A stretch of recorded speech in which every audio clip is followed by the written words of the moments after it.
Bom dia, povo celestial. Bom dia. Espero que as poucas horas que vocês dormiram, a maioria tenham sido renovadoras, mas também a gente descansa em São Paulo, né? Ontem nós tivemos uma longa viagem aqui, 3 momentos diferentes, passando pela segunda viagem missionária de Paulo, na verdade passando um pouco pelo livro de Atos como um todo, né? A gente teve um panorama para começar, depois olhamos para esses 3 momentos específicos que começam a viagem, e hoje a gente vai para o momento final, as últimas paradas aí. Essas últimas paradas são um pouquinho mais breves.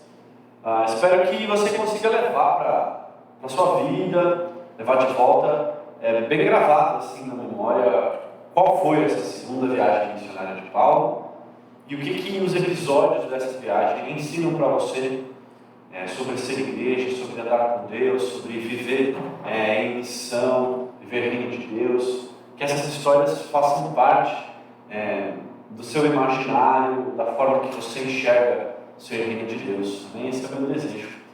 Eu vou começar recapitulando um pouco, para dar um contexto para a gente, mas também para gravar, né? Acho que a cada vez a gente começa lembrando do restante da viagem e isso vai ajudando a gente a memorizar, a gravar. Então, vamos lá.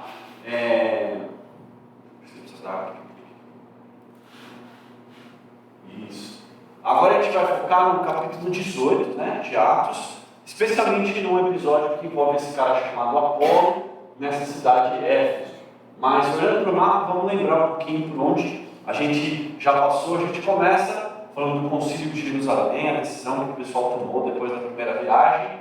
E o primeiro episódio a gente destacou aconteceu aqui na cidade de Antioquia, que tinha uma comunidade bem missionária. Foi um desentendimento entre Paulo e Barnabé, que ensinou algumas coisas para a gente, principalmente sobre recomeço, sobre como Deus se revela em momentos em que a gente que a vida ficou confusa, como ficou para João Marcos, né?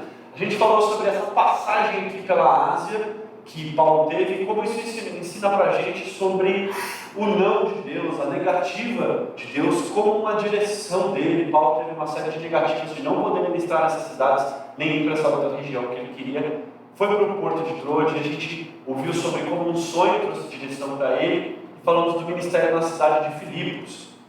Ali ensina para a gente bastante sobre hospitalidade, ensina para a gente sobre essa igreja que começa com pessoas às vezes vulneráveis, enfim, entre outras coisas. E aí destacamos bastante tempo de tarde o ministério Tessalônica e Bereia, mas principalmente em Atenas, que a gente falou bastante sobre contextualização, se sintonizar com aquilo que Deus já está fazendo, mas também buscar entender as perguntas que estão no coração das pessoas e respondê-las com a verdade do Evangelho.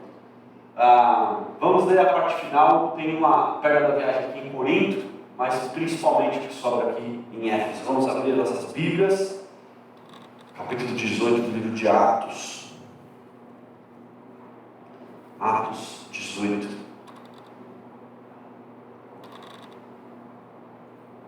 Primeira parte do capítulo eu vou passar bem mais rapidinho e a gente se detém mais na segunda parte, tá bom? Diz assim a palavra de Deus. Vamos lendo, comentando, pode deixar aí ligado ou aberto na sua frente. Algum tempo depois, isso depois do que aconteceu em Atenas, certo? Paulo deixou Atenas e foi para a cidade de Corinto. Ali encontrou um judeu chamado Áquila, natural do Ponto, que é uma região aí da Ásia Menor também. Ele tinha chegado recentemente da Itália com a sua esposa Priscila, depois que Cláudio César expulsou todos os judeus de Roma. Paulo foi morar e trabalhar com eles, pois eram fabricantes de tendas como ele. Aqui a gente tem mais pessoas entrando para a comitiva dessa segunda viagem de Paulo. A saber, esse casal, que é um casal muito interessante, eles vão ter um papel importante na história que a gente vai ver hoje, que é Áquila e Priscila, ou Priscila e Áquila. Vocês já repararam que quando a gente vai falar deles, a gente fala de uma forma intercambiável o nome? Às vezes a gente fala Priscila e Áquila, a maioria das vezes a gente fala Priscila e Áquila, né? Outras vezes a gente fala Áquila e Priscila. O Novo Testamento faz isso. Muitas vezes tem lá Priscila e Áquila, outras vezes tem Áquila e Priscila. Eles vão trocando a ordem de quem eles falam primeiro. Mas, no mundo antigo, era mais comum, quando você falava de um casal, você falava primeiro o nome do homem. Mas muitas vezes, quando fala de Áquila e Priscila, fala o nome de Priscila primeiro. Isso mostra pra gente algumas coisas. A primeira coisa é que a Priscila devia ter uma personalidade muito forte, ela devia ter tons assim, bem presentes, ela devia ter um envolvimento do ministério também bem presente, a ponto de que quando pensam no casal, às vezes pensavam primeiro nela. Sabe, às vezes, quando alguém no casal tem uma personalidade mais forte, às vezes é uma pessoa mais extrovertida, às vezes é uma pessoa mais envolvida, e acaba sendo a cara do casal, aquela pessoa. Parece que a Priscila puxa muitas vezes, quando lembram dos dois, lembram da Priscila. Em outros momentos fala Áquila e Priscila. Então, parece que ela tem um papel diferente. Além disso, parece que o ministério dos dois se confunde. Muitas vezes na Bíblia, principalmente em Atos, mas outras vezes que mencionam os dois, falam sobre coisas que eles estão realizando na missão ou no reino de Deus, e eles estão sempre realizando isso juntos. Parece que eles têm uma unidade muito interessante. Para mim, Priscila e Áquila e Priscila aparecem como um exemplo do que é unidade. A gente pode lembrar do texto de Gênesis 1, que fala, Gênesis 1 não, mas lá Gênesis no comecinho, entre 1 e 3, que fala para o homem e a mulher deixarem pai e mãe, se unirem e se tornarem uma só carne. Depois Jesus repete esse texto, que a gente deve deixar a casa dos pais, se unir, se tornar um. Paulo também repete, e esse texto é um texto muito emblemático quando a gente fala sobre casamento, sobre relacionamento, né?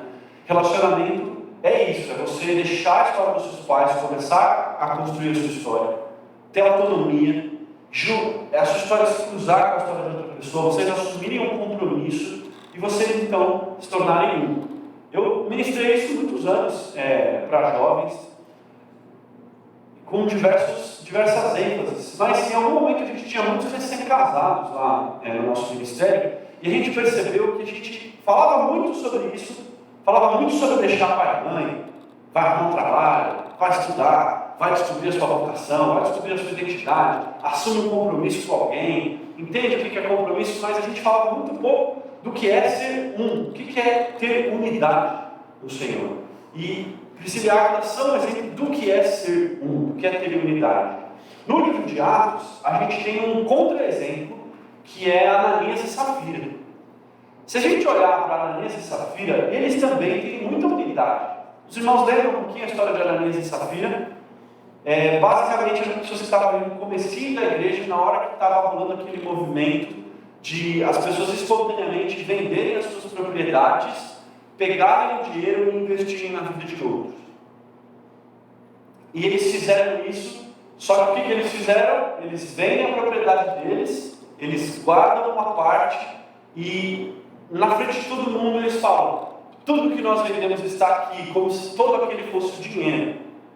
E depois eles têm um encontro com o apóstolo Pedro, um encontro bem memorável, eles morrem, eles são fulminados, assim, é bem assustadora a passagem. E Pedro diz: por que vocês mentiram para o Espírito Santo, mentiram para a igreja?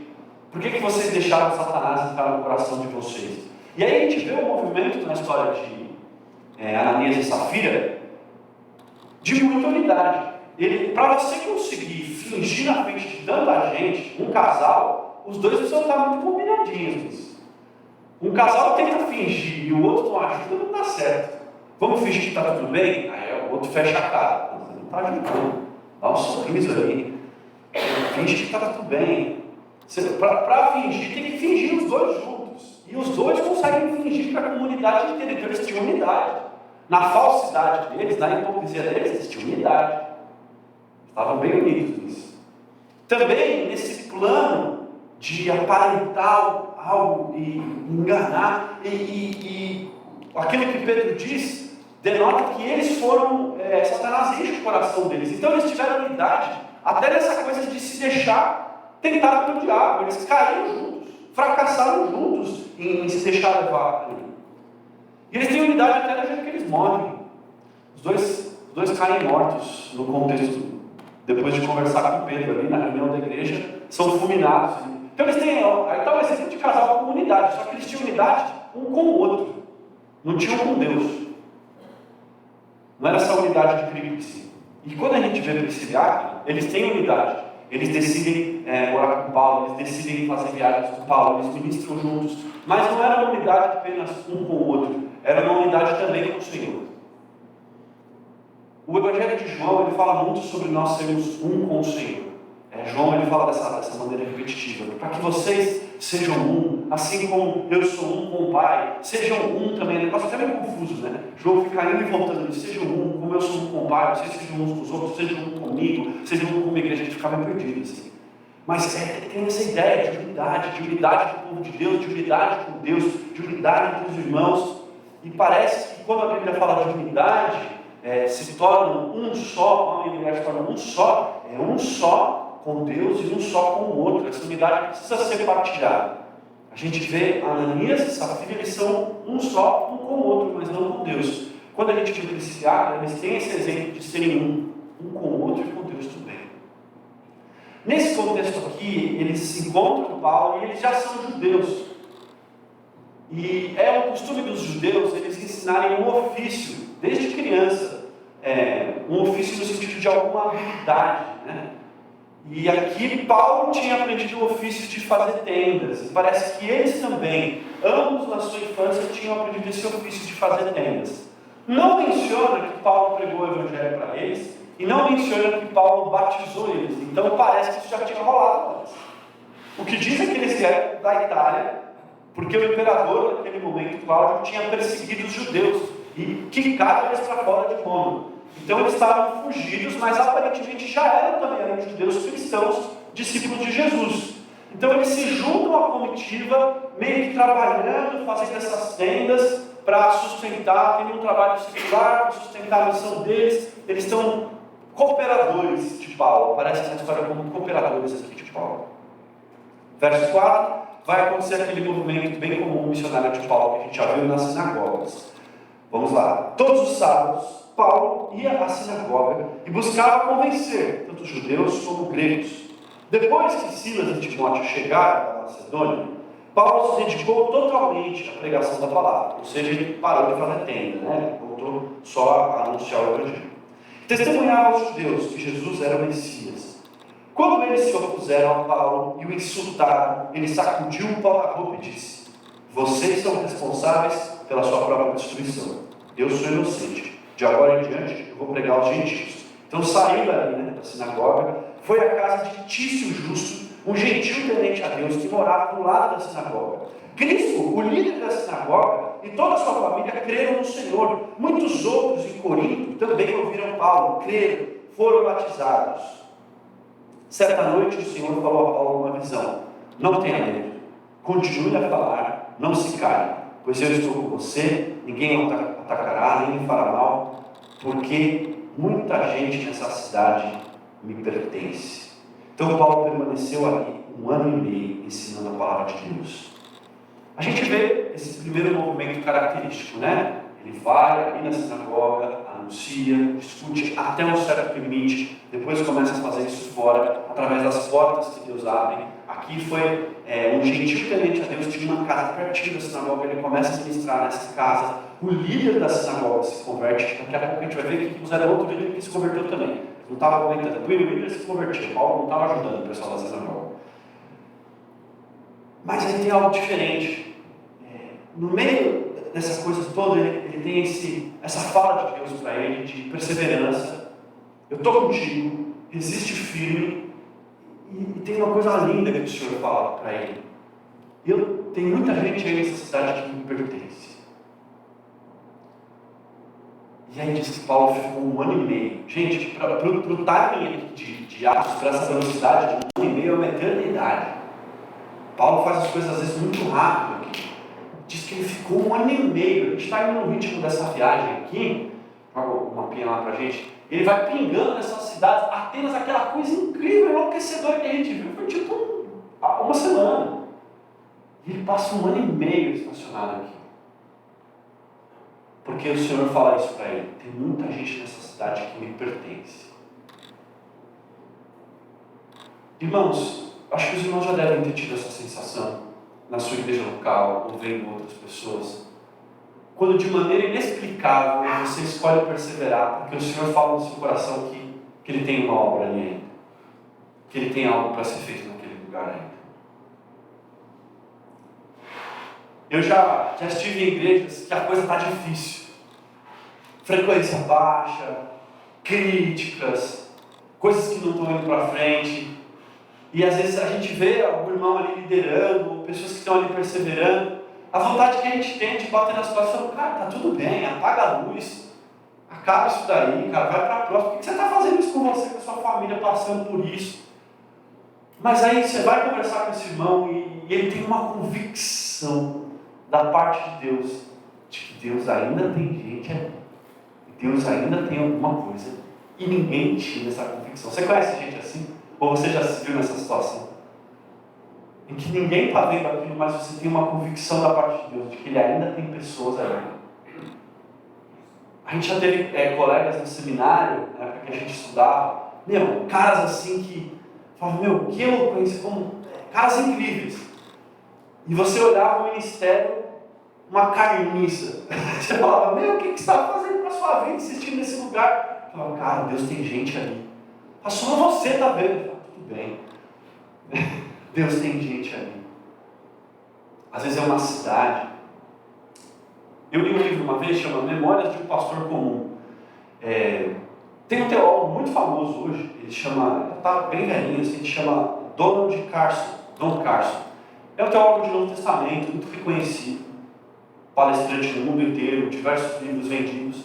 E esse livro, Memórias de um Pastor Comum, foi ele que escreveu sobre o pai dele. E o pai dele foi um pastor completamente desconhecido, que foi pastor na parte francesa do Canadá, na região próxima ali a Quebec. Na época que o Canadá era muito fechado para evangélicos, para protestantes. E o pai dele ministrou a vida inteira com pouquíssimos frutos. E ele lembra muitas vezes de ouvir o pai dele chorando no escritório, orando, porque a igreja tinha 6 pessoas, 12 pessoas, era um avivamento, 13 pessoas. Um negócio assim minúsculo.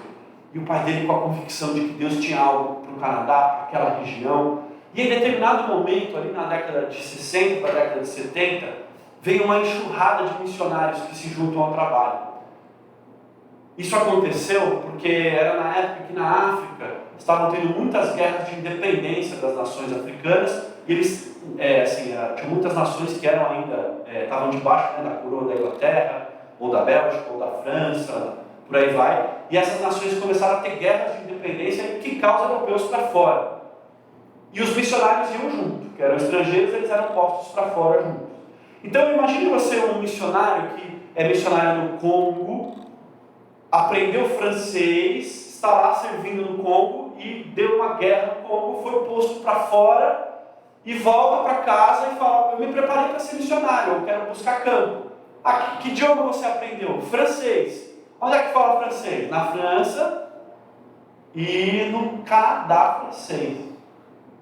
Vou orar para de repente para o Canadá. E muitos missionários, então, por terem saído da África com fala francesa, na hora de buscar campo missionário, foram parar no Canadá francês. E aí esse pastor ficou animado, falou, agora chegou a ajuda.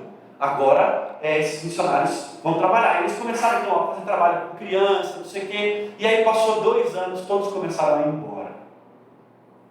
E aí esse menino, o Carson, na época criança, vai e pergunta para o pai dele, pai, por que está todo mundo indo embora? Fala, filho, porque eles não estão acostumados a não ter fruto. Eles faziam trabalho na África para crianças, dava 500 crianças.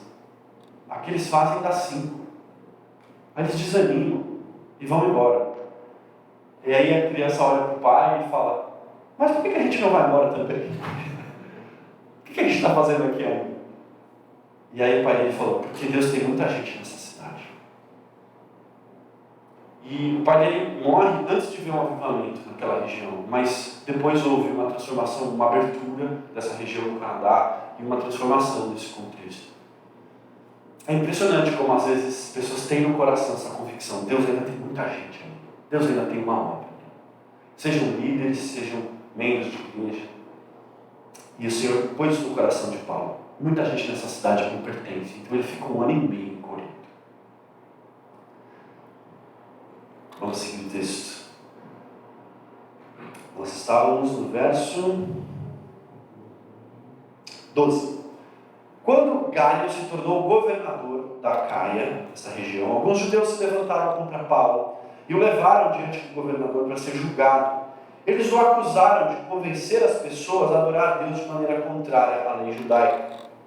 Mas assim que Paulo começou a apresentar sua defesa, o Galio se voltou para os acusadores e disse: ouçam, judeus, se a sua queixa envolvesse algum delito ou crime grave, eu teria motivo para aceitar o caso. Mas, como se trata apenas de uma questão de palavras, nomes da sua lei, resolvam isso entre vocês mesmos.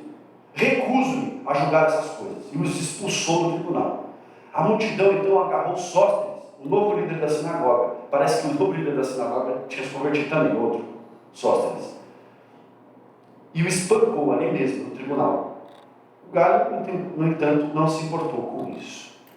18. Paulo ainda permaneceu em Corinto por algum tempo. Então, se despediu dos irmãos e foi para Cencreia, onde raspou a cabeça de acordo com o costume judaico, para marcar o fim de um voto. Em seguida, partiu de navio para a Síria, levando consigo Priscila e Áquila. Chegaram ao porto de Éfeso, onde Paulo os deixou. Enquanto estava ali, foi à sinagoga para debater com os judeus, pediram que ficasse mais tempo, mas ele recusou. Ao despedir-se, Paulo disse: voltarei depois, se Deus quiser. Zarpou de Éfeso. A parada seguinte foi no porto de Cesareia, de onde subiu para Jerusalém e visitou a igreja. Em seguida, voltou para Antioquia. Depois de passar algum tempo ali, voltou pela Galácia e pela Frígia, visitando e fortalecendo todos os discípulos. Aqui, a gente tem meio que o final dessa história em Corinto. Mais uma vez a perseguição, colocam eles diante desse tribunal. Esse tribunal não dá muita atenção para eles, não julga eles. Eles decidem então, ele fica mais um tempinho, desce para essa região de Cencreia, parte aqui para o porto de Éfeso, e Paulo não quer se deter ali. Ficou tanto tempo em Corinto, mas não entende da parte do Senhor de ficar muito tempo em Éfeso. Ele logo zarpa de volta aqui para Jerusalém, para a terra de Israel, e sobe para o ponto de origem que foi Antioquia. Mas ele deixa para trás aqui. Então a viagem, o ciclo de Paulo, ele fecha aqui, voltando para o ponto de partida. Mas fica um rabinho para trás. Esse casal que passou aqui cerca de 2 anos morando com ele, vivendo com ele, partilhando vida, mesa com ele, fica para continuar o trabalho em Éfeso. Ele entende que ele não deve ficar, mas ele deve deixar Priscila e Áquila. E aqui tem um episódio, que é o episódio que eu gostaria de destacar hoje, um episódio curtinho, mas muito interessante, que é uma história de Priscila e Áquila em Éfeso, e com isso a gente fecha a nossa segunda viagem e o que eu tenho para trazer para os irmãos. Do versículo 24 até o 28, diz assim a palavra de Deus.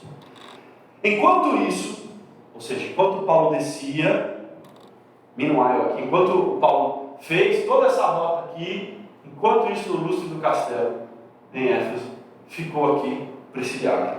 Enquanto isso, chegou a Éfeso, vindo de Alexandria, no Egito, um judeu chamado Apolo. Era um orador eloquente, conhecia bem as Escrituras, tinha sido instruído no caminho do Senhor, ensinava a respeito de Jesus com profundo entusiasmo e exatidão, embora só conhecesse o batismo de João. Quando ouviram falar corajosamente na sinagoga, Priscila e Áquila o chamaram de lado e explicaram com mais exatidão o caminho de Deus. Apolo queria percorrer a Acaia e os irmãos de Éfeso o incentivaram. Escreveram uma carta aos discípulos de lá, pedindo que o recebessem bem. Ao chegar, foi de grande ajuda àqueles que pela graça haviam crido, pois em debates públicos refutava os judeus com fortes argumentos, usando as Escrituras, demonstrava-lhes que Jesus é o Cristo. Até aí, vamos meditar nesse texto para a gente fechar. Aqui a gente tem a entrada do último personagem dessa história, um cara chamado Apolo. Apolo provavelmente é apelido de Apolônio, tá? Então o Apolo diz que ele é de uma região que é Alexandria, que é aqui no norte da África, certo? E ele veio dessa região para cá. Alexandria é uma cidade assim, gente, de grife. É uma cidade histórica, é uma cidade que havia uma efervescência cultural naquela época. Tem um filme que chama Alexandria, que conta a história da Biblioteca de Alexandria, que é conhecida como a maior biblioteca do mundo antigo, que, veja lá, os cristãos tacaram fogo em algum momento.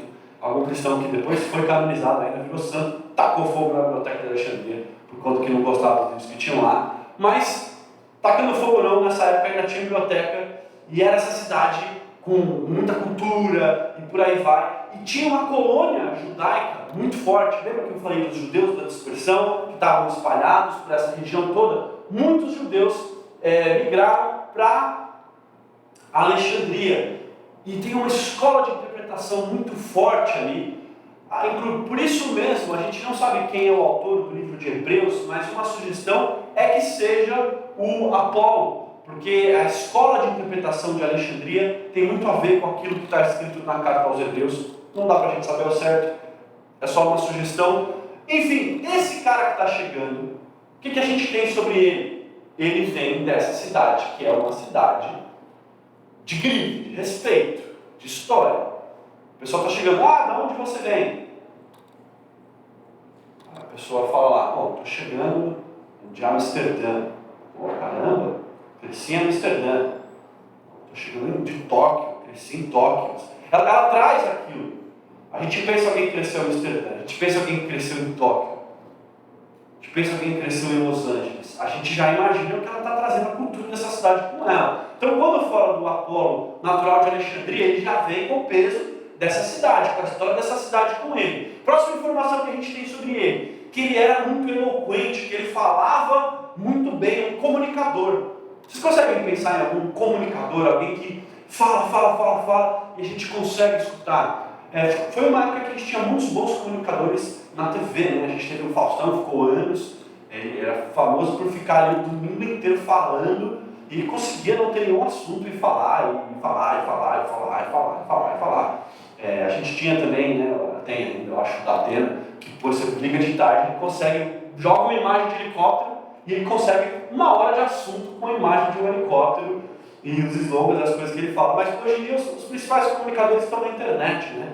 Recentemente, um comunicador que tem feito muito sucesso é o Casimiro. Não sei quem conhece o Casimiro. Inclusive, quando a gente vê um comunicador tão forte assim, ele muda o jeito da gente falar. E o Casimiro mudou o jeito dos meus jovens falarem. Eles falam casimirês lá na igreja, eles falam a língua do Casimiro, as expressões lá do Rio de Janeiro que a gente nunca teve, os meninos estão falando. E o Casimiro passa o dia inteiro fazendo live, reagindo às coisas e falando.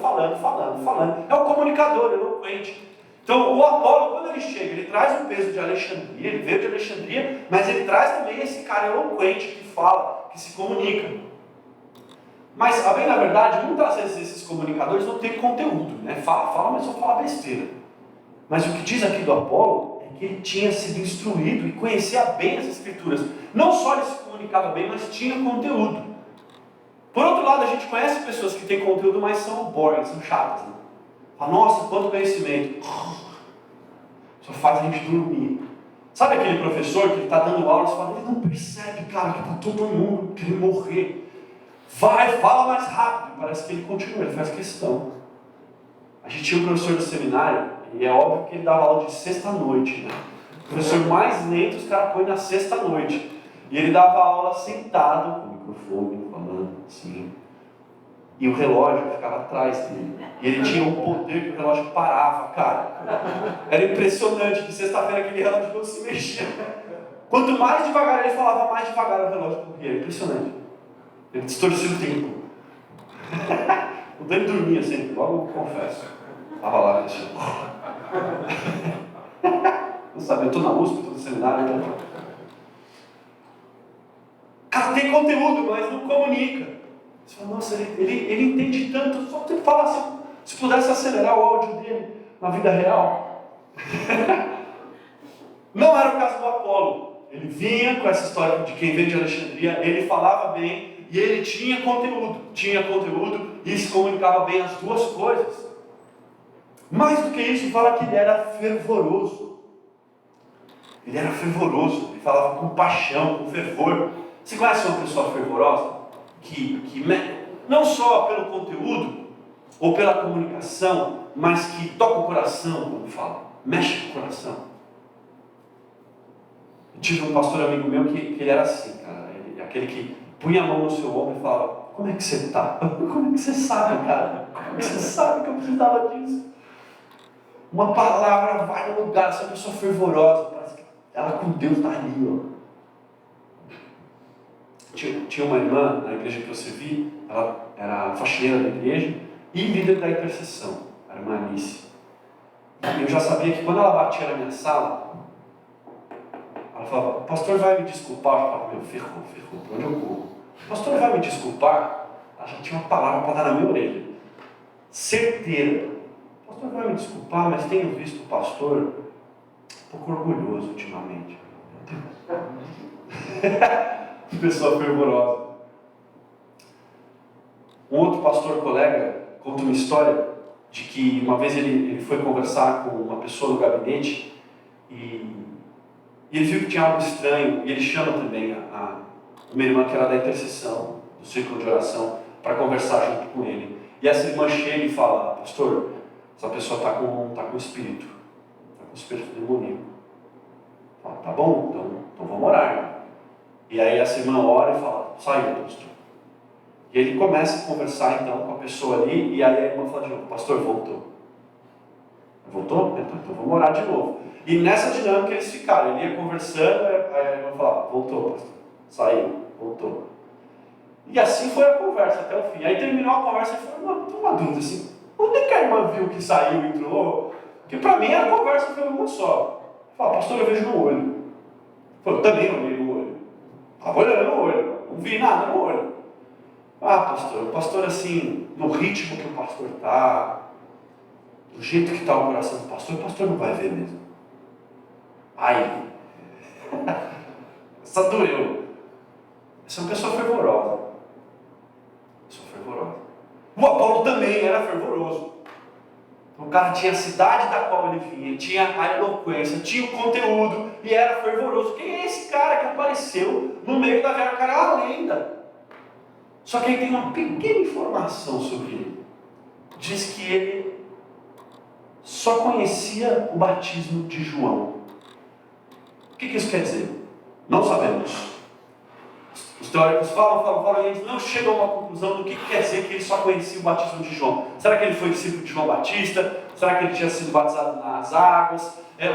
Alguma coisa esquisita que a gente não sabe o que quer dizer que ele só conhecia o batismo de João, mas o que a gente sabe é que faltava, ele tinha uma lacuna, um gap, faltava uma informação essencial para ele. Tinha algo que era muito importante e que ele não sabia acerca do caminho de Deus, acerca da verdade, acerca da palavra. Tinha um gap, uma coisa que faltava. E por que esse destaque é importante? Porque olha esse cara, olha essa imagem que se pintou. O cara que tinha a cidade, a comunicação, o conteúdo, o fervor. É um grande líder que está despontando, mas um grande líder que tem um pequeno defeito. Mas esse pequeno defeito pode ser suficiente para derrubar esse cara, gente. É uma bomba relógio. Ele é uma bomba relógio. Por quê? Porque um cara com esse potencial, mas com esse ponto cego, e o lance é que esse defeito que ele tem, ele não sabe. Você já viu uma pessoa que o defeito dela está na testa dela, para todo mundo, menos para ela, ela não tem consciência? Sabe que a pessoa não percebe assim? Todo mundo está vendo e o cara está... E quando eu vejo alguém assim, eu me encho de medo. Eu falo: será que eu sou assim? Não sei. Será que eu estou aqui tão tranquilo e as pessoas estão olhando? Ah, olha o Pedro, que ridículo aquela coisa. Eu não sei. Tem um ponto cego. O meu medo é ser assim e não saber. Porque os nossos defeitos que a gente tem consciência deles, ok. A gente está trabalhando eles, a gente está lidando com eles. Mas é aqueles que a gente não sabe, que são pontos cegos. Esses são os principais. Essa é a armadilha, a tempestade perfeita, a armadilha mortal. Aquilo que eu não sei, aquilo que é o ponto cego. Igual a gente está manobrando. Quem já raspou o carro no ponto cego? E todo mundo fala: ei, barbeiro, você fala: não dava para ver, não dava. Eu estava olhando os 3 espelhinhos, não tinha como ver. A gente estava em Bariloche, tinha alugado um carro alugado, gente. E a mureta no final fazia um L. Quem faz um L numa mureta? Arrancou o para-choque do carro do cara, saindo lá da Chocolate Havana. Sai o para-choque. A gente olhou, meu Deus. Ponto cego, não dava para ver, não tinha como antecipar. O Apolo tem isso, ele tem um ponto cego. Ele não está vendo que falta esse ponto da doutrina para ele. Depois a gente vai ver na carta de Paulo aos irmãos de Corinto, que está tendo uma divisão nessa igreja de Corinto. Lembra? Paulo fala muito sobre essa divisão. E quando ele fala da divisão, ele diz assim: que bom que eu não batizei ninguém aí. Porque vocês estão com um papinho aí de que uns são de Paulo e outros são de Apolo. Não, é todo mundo de Cristo, gente. Olha como tinha um potencial já de dividir discípulos de Paulo, discípulos de Apolo, de tanto que esse Apolo era preeminente. Isso podia ter rachado a igreja na hora que a igreja estava lutando para sobreviver. Esse cara era uma bomba relógio. Mas por que isso era pior ainda? Porque quem que ia ter coragem de confrontar esse cara? O cara que veio de Alexandria. Ô Apolo, deixa eu te explicar melhor. Tu veio de onde? Eu vim de Alexandria. Um cara que fala bem, eu vou tentar falar para ele, ele vai torcer, argumentar, o negócio vai virar, ainda vai ser culpa minha. Eu vou terminar pedindo desculpa. Um cara que tem tanto potencial, tem tanta gente aí pior, vou perder tempo exortando ele? Sabe quando você olha e você fala assim, podia falar tal coisa para a pessoa, mas eu também tenho os meus defeitos, né? Todo mundo tem os seus defeitos, deixa cada um aí, os seus problemas, né? Quem sou eu para falar alguma coisa? O pessoal devia olhar para o Apolo e falar, quem sou eu para falar alguma coisa para ele? Ou então simplesmente terceirizar, deixa que outra pessoa fala. Eu acho que eu não tenho como falar para ele, não tenho moral, deixa que alguém fale. Talvez Paulo, né? Talvez Paulo, quando encontrar ele, pode confrontar ele. Eu não. Então ele podia ser uma bomba relógio. Mas a gente pode lembrar de uma promessa que Jesus fez. Eu edificarei a minha igreja. As portas do inferno não prevalecem contra ela e eu edificarei a minha igreja. A igreja que somos nós, pedras vivas. Nós, pedras vivas que vamos construindo esse edifício, corpo de Cristo, povo de Deus, povo celestial. Jesus fez uma promessa que Ele está construindo a gente, Ele está edificando a gente. E a gente vê essa dinâmica aqui de Jesus edificando, porque justamente na hora certa, no lugar certo, quem tinha conhecimento que faltava para Apolo desse gap que ele tinham sido Priscila e Áquila, que tinham passado 2 anos com Paulo. E Paulo deixou eles dois lá na hora que chega o Apolo. Então lá está o Apolo, chegou, uau, o cara está ensinando, refutando, argumentando lá. E Priscila e Áquila estão, caramba, você ouviu o que ele falou? Parece que ele só tem o batismo de João. E aí Priscila e Áquila podiam ter ido nos argumentos que eu mencionei. Podiam ter ido, não, deixa que outra pessoa fala, a gente não tem moral, não, tem gente pior. Ou se a gente falar, isso vai virar uma briga. Ou eles podiam também ter agido sem sabedoria. Eles podiam ter falado na frente de todo mundo e quebrado o pau. Aqui, ó, o Apolo disse tudo isso aí que ele falou, mas queria dizer, denúncia. Ele não tem, só tem o batismo de João. E o tempo fechava. Ou então falado por trás. Então, o Apolo, vocês viram, né? Só tem o batismo de João. E o Apolo perceber que o pessoal estava falando dele por trás. Orando por ele, né? Estava dizendo assim para o pessoal orar por você, Apolo, só por isso. Mas você falou para todo mundo, não falou comigo, é porque todo mundo orasse por você. Fofoca gospel, né? Eu só estava pedido de oração. Fofoca evangélica. Não. O texto diz que eles chamaram Apolo de lado. Verso 26. Quando ouviram ele falar, Priscila e Áquila chamaram ele de lado e explicaram com mais exatidão o caminho de Deus. Explicaram um pouquinho melhor, um pouquinho mais de precisão, com graça. A sequência do texto, do 27 para frente, já fala do que veio depois. Então parece que deu tudo certo. Já fala assim, o Apolo queria percorrer aquela região da Caia. Todo mundo incentivou e falou, mano, vai. Mandando uma carta de recomendação na frente para os irmãos aceitarem ele. Então parece que ele acolheu no coração. Mas por que eu acho que essa passagem é tão importante para a gente destacar? Porque aqui a gente tem uma dinâmica preciosa da igreja. Essa dinâmica dos irmãos se edificando mutuamente, podendo se exortar mutuamente, falando daquilo que é o seu ponto cego. Meu irmão, o meu medo é ser assim e não saber. O meu medo é ter um ponto cego que eu não enxergo, que vai me destruir, que ninguém à minha volta fale. Ou que alguém fale me julgando sem amor, me condenando. Ou que alguém fale para todo mundo orar por mim sem saber. Para me destruir, não para me construir. Ou que me fale com uma perspectiva de suspeita e não de afirmação. Mas a gente vê a igreja se fortalecendo com essa dinâmica, com esse ambiente de graça.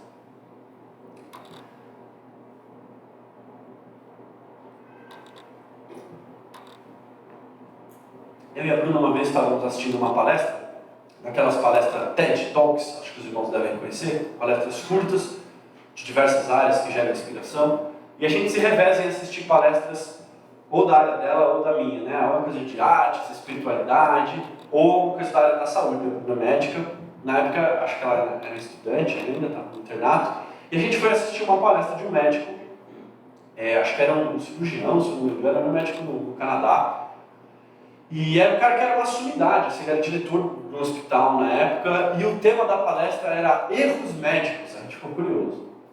O que ele vai falar? E ele começa contando uma história de quando ele era médico residente e ele estava num plantão, ele atende uma paciente, passa ali uma conduta, e no dia seguinte vem uma enfermeira e pergunta: doutor, você se lembra, do you remember, você se lembra de tal paciente? Diz que essa frase pega ele até hoje. Você se lembra? Fala, sim, me lembro. Fala, faleceu, veio a óbito. Fala, não é possível. Não tinha nada sério. Eu prescrevi tal coisa. E aí ele percebe que ele tinha feito um diagnóstico equivocado. E por conta desse diagnóstico e do protocolo equivocado, a pessoa tinha perdido a vida. Quando isso acontece, o chão dele cai, ele fala assim, acabou para mim. Vai vir alguém, algum supervisor, conversar comigo. É o fim da linha, estudei tanto, cheguei até aqui, mas acabou. E ele diz que passa o dia e ninguém encosta para falar com ele. Ele fala que é o dia mais longo da vida dele. Ninguém encosta para falar com ele do erro dele. E ele fala, deixaram para amanhã. Chega amanhã, ninguém fala. Deixaram para a semana que vem, deixaram para o mês que vem. Passa um ano, ele se forma ali na residência e ninguém veio falar com ele do erro dele que custou a vida de uma pessoa. E ele diz que a vida dele segue. Então ele fala, acho que é isso, acho que fizeram vista grossa, acho que deixaram passar, tiveram misericórdia de mim, e tá, segue. Até que depois ele está num outro contexto, mais para frente, e de novo vem uma enfermeira e traz a mesma pergunta. Doutor, você se lembra? Ele fala, não, de novo não. Fala, sim, me lembro. O paciente faleceu. Ele fala, eu errei de novo. E ele percebe que por mais um erro, mais um paciente tinha pago com a vida. Ele fala, não, agora foi desmascarado, não pode ser. E diz que de novo passa. E ele diz, alguns erros eu cometi até hoje. E eu percebo que na minha área, são palavras dele, né? Na minha área, existe uma espécie de acordo velado, em comum, oculto, que a gente não fala, mas que a gente, uma passada de pano coletiva, em que a gente dá um desconto um para o outro, a gente tem uma conivência um com o outro, porque é tão difícil, porque a gente tem que faz parte, e a gente só deixa aí os nossos erros. Ele fala, eu entendo que a gente não tem como não errar e tudo mais, mas eu preciso falar dos meus erros. O ponto não é esse. Eu não quero carregar sozinho os meus erros. Eu preciso trabalhar num hospital, estar num ambiente em que eu possa falar dos meus erros. E se eu estou assim, eu imagino que muitos de vocês que estão aqui também estão assim. E ele está, então, protestando que no ambiente ali, dele, médico, ele gostaria de um ambiente onde fosse possível se falar mais sobre os erros, para que juntos possam se apoiar, para que juntos possam aprender. E quando ele falou isso, a gente ficou impactado, a gente pensou, isso não está tão diferente da igreja às vezes. A igreja consegue ser um ambiente em que a gente pode, os nossos pontos cegos, serem trabalhados num ambiente de graça, de aperfeiçoamento mútuo. Tem uma frase de um professor nosso, Zé Machado, ele dizia: o meu ponto cego, a minha área de luta, é o espaço do seu ministério na minha vida. E o seu ponto cego, a sua luta, é o espaço do meu ministério na sua vida. Então as nossas lacunas, os nossos gaps, os nossos erros, as nossas fragilidades, é o espaço da gente exercer o ministério, um na vida do outro. E a igreja vai se aperfeiçoando. Acontece que para isso acontecer, a gente precisa ter um ambiente de graça e de vulnerabilidade, de verdade, e não de máscara.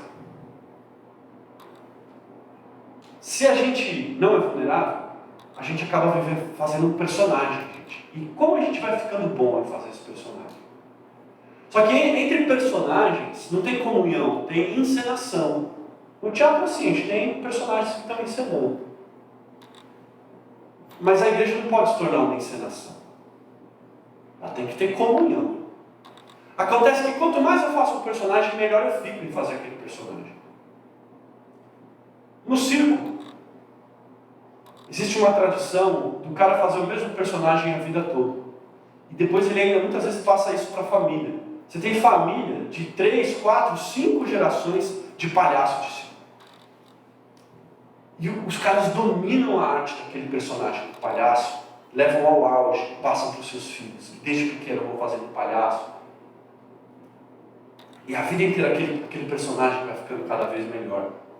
A gente tem grandes atores que fizeram personagem a vida inteira, tipo o Mr. Bean. Quem aí assistiu o Mr. Bean? Tá meio velho já, né? Mas era muito bom. E o cara a vida inteira fazia aquele personagem. O Chaves também. O cara tava velho lá e fazia, o Chaves ficava cada vez melhor. Ficava pior, só melhorava o Chaves. A vida inteira ele vai ficando melhor aquele personagem. E parece que na igreja tem isso também, às vezes. O irmão, a irmã vai fazendo aquele personagem, vai ficando cada vez melhor aquele personagem. Vai atuando cada vez melhor. Nossa, como ele atua bem. Só que para a família normalmente dá errado. Né? Eu já tive infelizmente, uma ovelha que falou: sabe meu pai, aqui da igreja? Ah, sim, fulano de tal. É um ator. Isso que ele faz aqui não é. Ele não é nada disso. Há anos eu vejo ele desempenhar esse papel. Triste, né, gente? Nossa, o cara, mas ele atua. Peraí. Me conta mais. Ah, meu pai é assim, assim, assim, assim. Você fala: não pode ser. Ah, não, ele atua muito bem. Ele entra aqui na igreja, se transforma. É um personagem. Eu falei: nossa, o cara é bom. Em encenação, não em comunhão. Em compensação, quando a gente tira essa máscara, entre pessoas vulneráveis, a gente tem comunhão. Esse afiar mútuo, esse aperfeiçoar mútuo. E a verdade é que essa igreja que tem encenação é uma coisa que cansa a gente, né?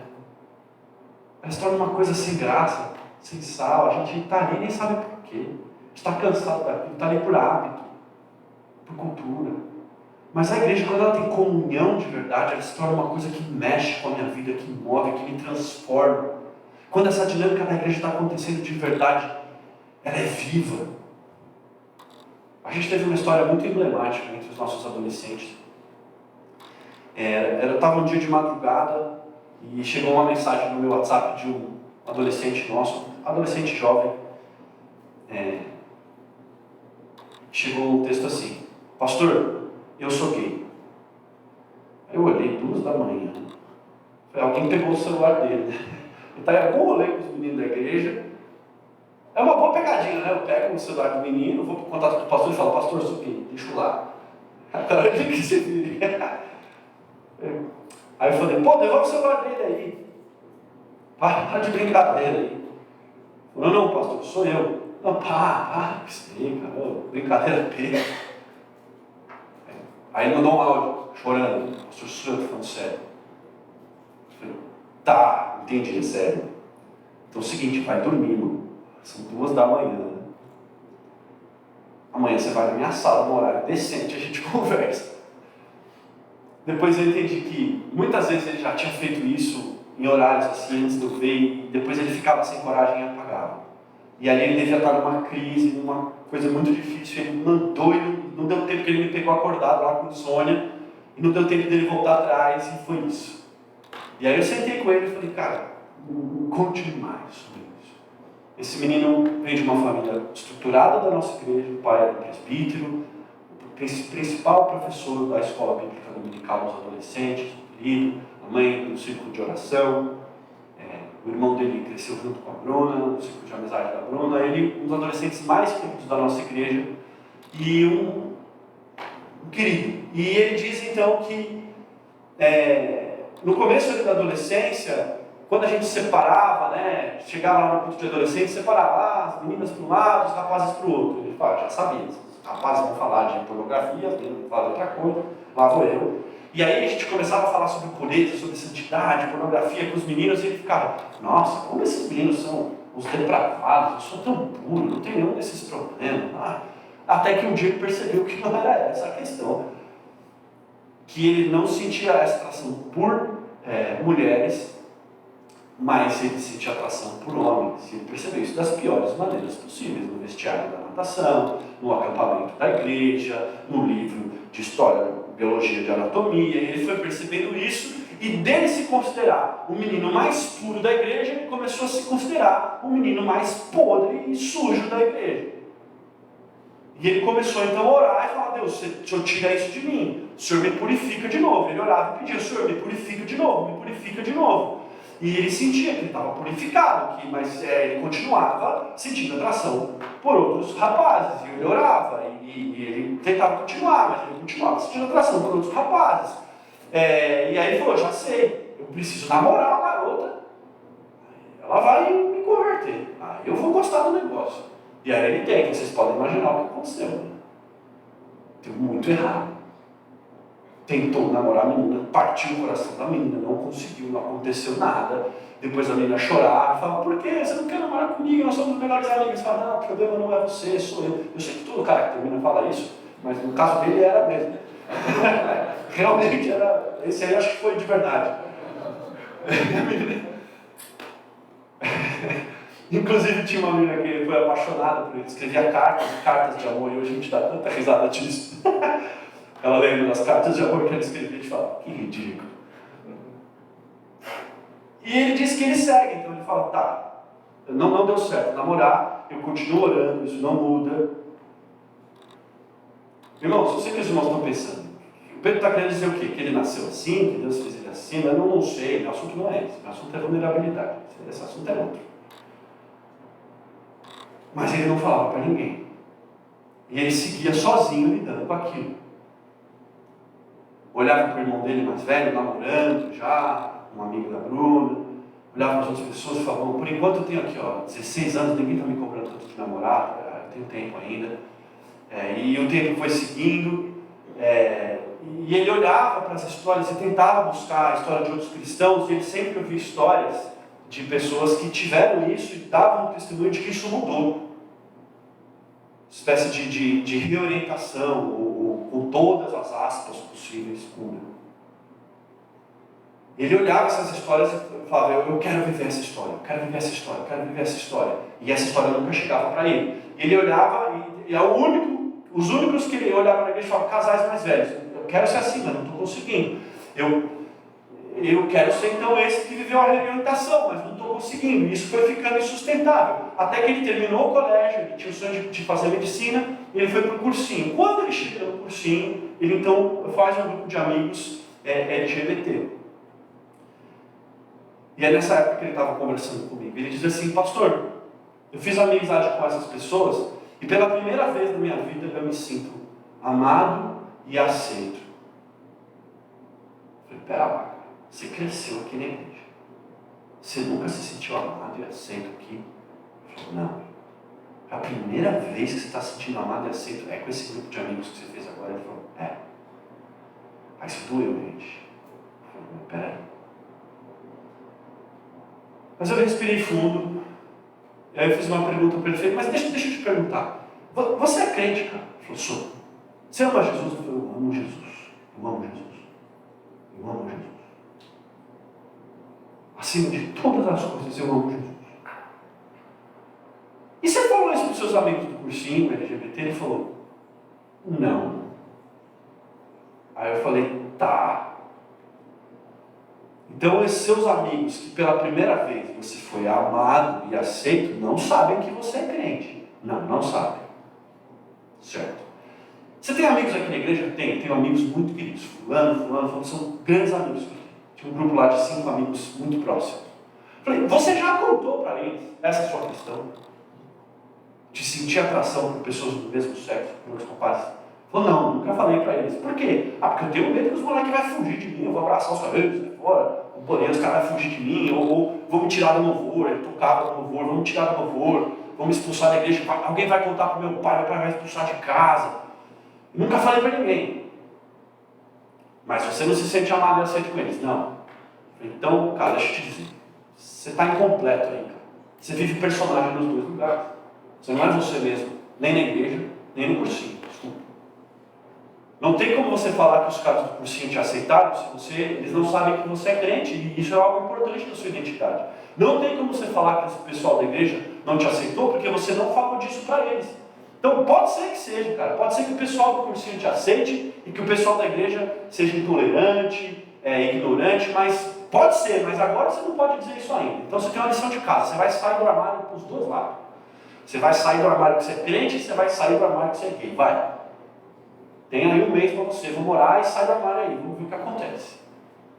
Aí ele topou, e aí voltou depois de um mês. E aí? Pastor, os caras do cursinho acabaram. Não aceitaram? Não. Expulsaram, não andam mais comigo.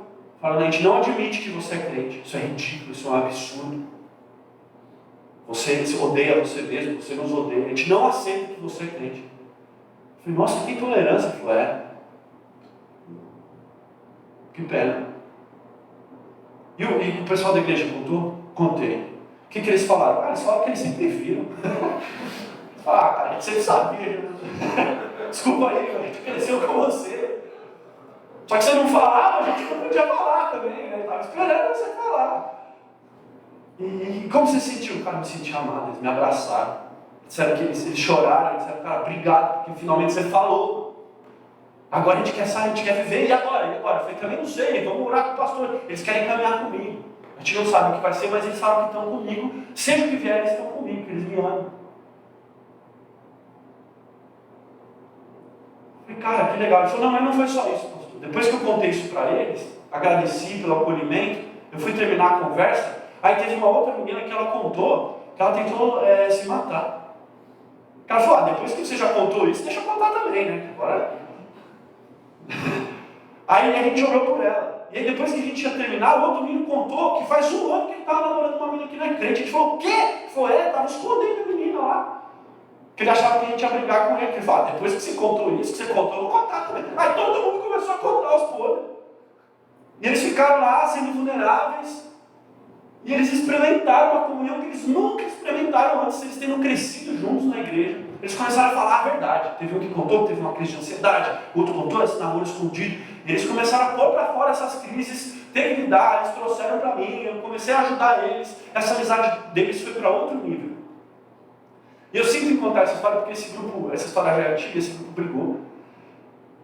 Metade ainda é muito próximo, mas a outra metade não, e justamente porque eles pararam de contar a verdade em algum momento. Então, mesmo no final não sendo tão feliz para esse grupo de amigos, ele não é feliz porque em algum momento eles pararam de falar a verdade. E tem 2 hoje que vivem uma vida dupla.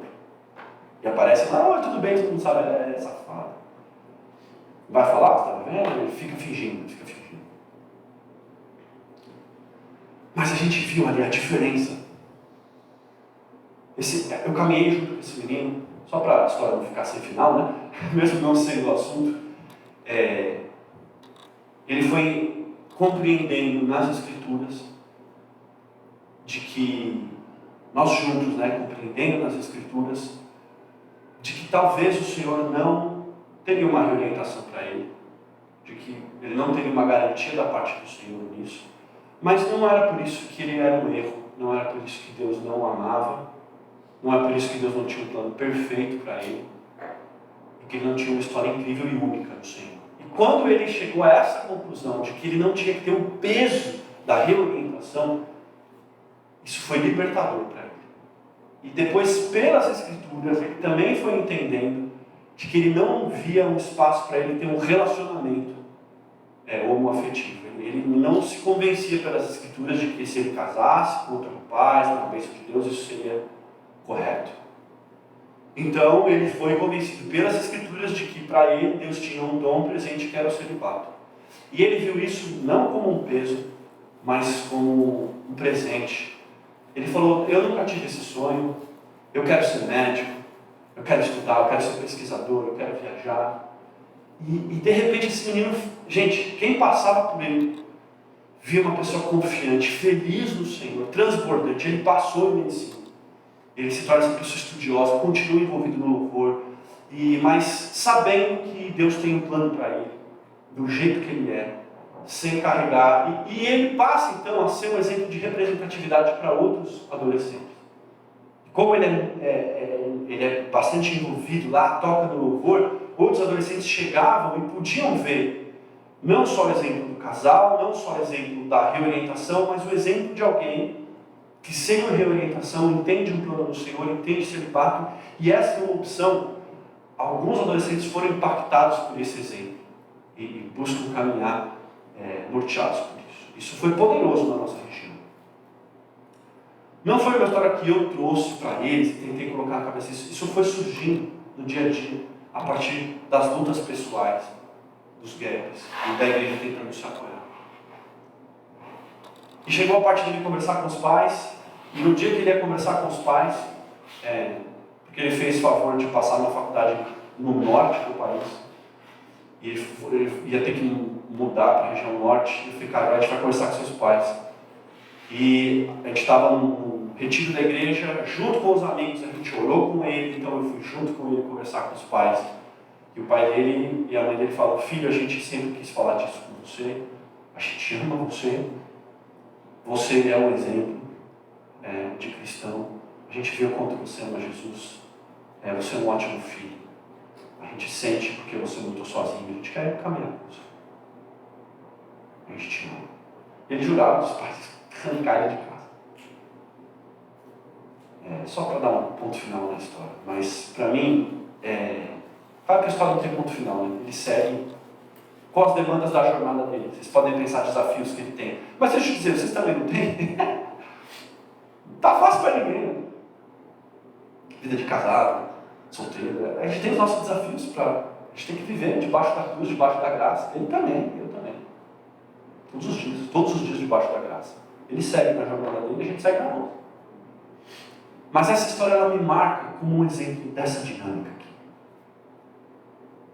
De quando a gente tira a máscara, de quando a gente é vulnerável, de quando a igreja, a gente tem essa chama de lado e edifica um a vida do outro. A gente pode falar sobre os nossos erros, a gente tem um ambiente de graça, de edificação.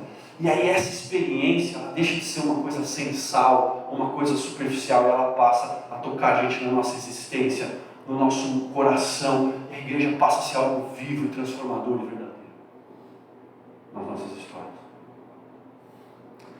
A gente vê aqui, no final dessa viagem, Jesus cumprindo a promessa dele: eu edificarei a minha igreja, eu construirei a minha igreja, essas pedras vivas. É o único jeito de ser igreja, gente, é viver essa dinâmica. Essa viagem termina intensa. Minha expectativa, irmãos, é que cada um desses episódios possa deixar uma marca para os irmãos se imaginarem na igreja.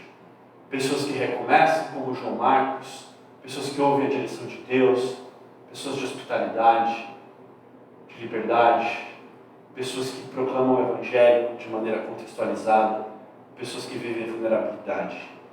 É uma viagem com histórias e tanto. Espero que nesse retiro os irmãos tenham sido inspirados pela palavra de Deus, por essas histórias, e levem isso para a vida, possam ir conversando depois, tocando, sendo inspirados por isso. Amém? Vou pedir para o pastor orar de novo.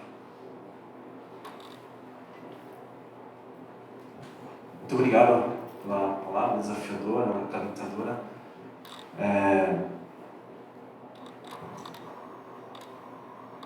Às vezes, quando a gente está produzindo o acampamento, o retiro, vem as perguntas, né? Os presbíteros e diáconos, eles comentam, né? A pessoa está desmotivada para o retiro. Perguntaram se vai ser um lugar diferente. Perguntaram quem vai ser o preletor. Mesma coisa. Tem gente que não vê significado. Mas só para dar uma...